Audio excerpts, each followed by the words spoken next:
bahar ayı giyip mahmal tüynüğün Mağa yoltun atışın ay aşık men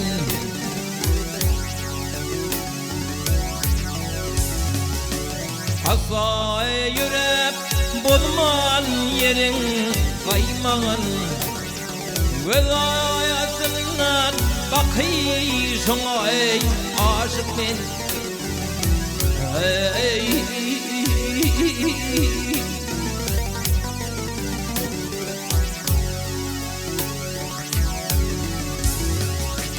Kuşum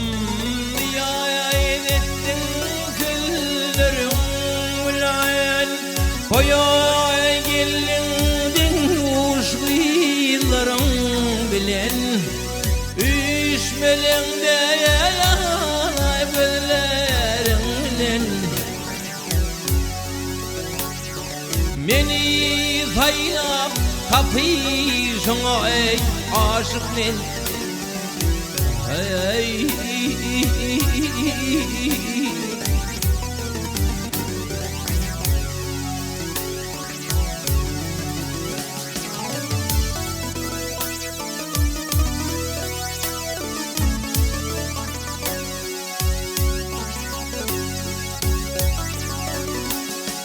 Görülley alın filmimlem gelinleley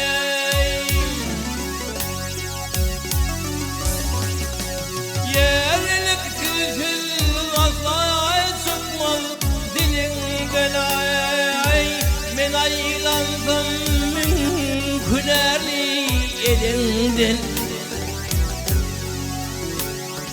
Senin keşte çekişin ay aşık men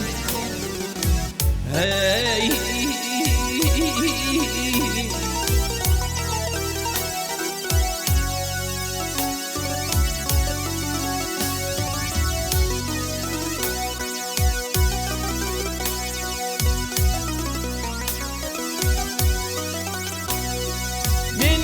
gezdim dünyani men bir geden Tapkadım yerin yüzünde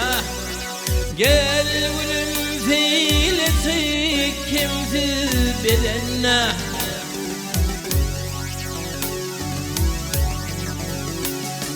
Gül yakanı bakışın ay aşık men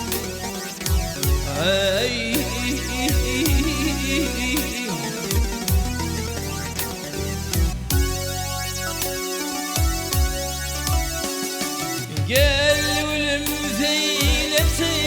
kimsiz bedenine Gül yakanı